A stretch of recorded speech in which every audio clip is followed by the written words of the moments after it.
नमस्कार दोस्तों, welcome back to the Target for IQ civil services. आज हम लोग बात करने वाले एनडीबी के बारे में। तो चलिएगा फटाफट से देख लेते हैं एनडीबी क्यों चर्चाओं में। सारी चीजों पर डिस्कस करेंगे हम लोग एक एक करके, जो है सारे फैक्ट इससे रिलेटेड जो भी आपके एग्जाम के लिए इंपॉर्टेंट है उन पर हम लोग चर्चा करने वाले हैं। तो सबसे पहले हम लोग क्या लिखेंगे, एनडीबी। पहले हम लोग बात करेंगे एनडीबी के बारे में। एनडीबी की जो फुल फॉर्म है हमारी वो हो जाती है new development bank. New development bank, इसको हम लोग ब्रिक्स बैंक भी कहते हैं क्योंकि ये जो है ब्रिक्स के जितने भी सदस्य हमारे उनके द्वारा इसकी स्थापना की गई थी। कब स्थापना की गई थी? 2014 के अंदर एक सम्मेलन हुआ था फोर्टेलेजा के अंदर। फोर्टेलेजा में एक सम्मेलन होता है 2014 के अंदर। उसके बाद जो है एनडीबी की स्थापना होती है 2015 में। ये आप लोगों को याद रखना है। स्थापना कब होती है? 2015 में बना है आपका एनडीबी।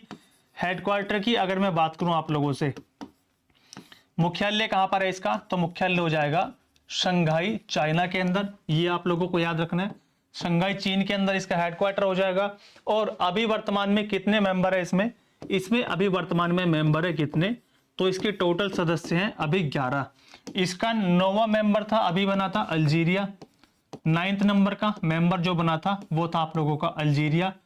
अभी जो है 2 नए मेंबर बने हैं अभी 2025 में ही। ठीक है, ये जुलाई की न्यूज है आप लोगों की, इसी महीने की। 2 नए मेंबर बने हैं, एक है आप लोगों का कोलंबिया, एक बना है कोलंबिया और दूसरा बना है आप लोगों का उज्बेकिस्तान। एक बना है कोलंबिया और दूसरा बना है आप लोगों का उज्बेकिस्तान। इसके साथ साथ इसकी आप लोगों को हेड भी याद रखनी है। कौन है इसके अध्यक्ष वर्तमान में अभी? तो अभी इसके वर्तमान में अध्यक्ष हो जाएंगे कौन? उनका नाम है दिल्मा रूसेफ। नाम हो जाएगा क्या? दिल्मा रूसेफ इनका नाम हो जाएगा। दिल्मा रूसेफ अभी इसके वर्तमान में अध्यक्ष रहने वाले हैं। अब देखो, इसको हम लोग ब्रिक्स बैंक भी कहते हैं। ठीक है, क्या बोलते हैं हम लोग? इसको बोला जाता है ब्रिक्स बैंक। तो इससे पहले हम लोग क्या पढ़ेंगे, इसके बाद पढ़ लेते हैं जल्दी से ब्रिक्स को हम लोग। तो ब्रिक्स आप लोग याद रखोगे क्या? ब्रिक्स, तो देखो ब्रिक्स जो है बनने से पहले था ब्रिक। कौन कौन से देश थे इसमें? एक था आप लोगों का ब्राजील था, एक था रशिया आप लोगों का, ब्राजील, रशिया, इसके साथ साथ इंडिया हो जाएगा और चाइना। सबसे पहले इसमें कितने कंट्रीज थे? 4 कंट्रीज थे। इसके बाद क्या होता है? 2009 में ये बना था 2009 के अंदर। इसके बाद एंट्री होती है 2010 में, जो है इसके अंदर 2010 में एंट्री होती है किसकी? ब्रिक प्लस साउथ अफ्रीका इसमें एंटर होता है।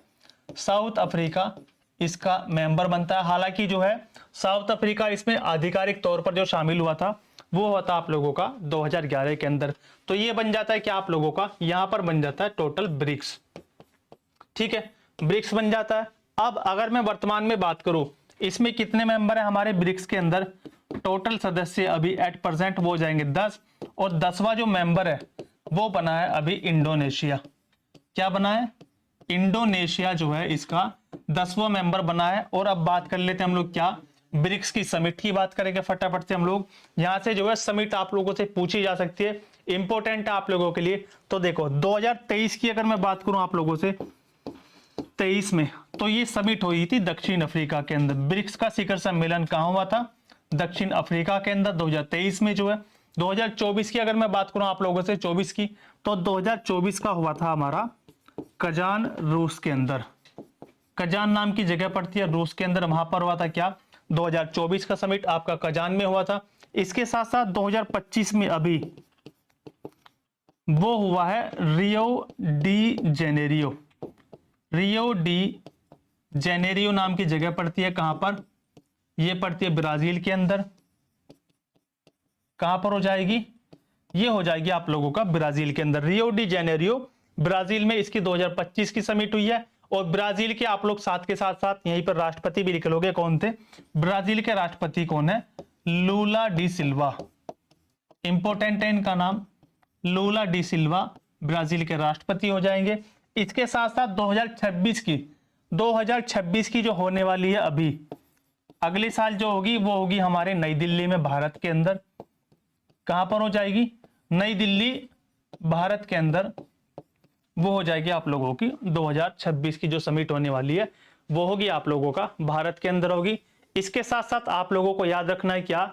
इसकी जो थीम थी, ठीक है, अगर मैं बात करूं आप लोगों से, इसकी जो थीम थी वो हो जाएगी strengthening global south cooperation for a more inclusive and sustainable governance. ये इसकी फुल फॉर्म हो जाएगी, क्या थीम हो जाती है। तो आज की इस क्लास में हम लोगों ने क्या क्या डिस्कस कर लिया।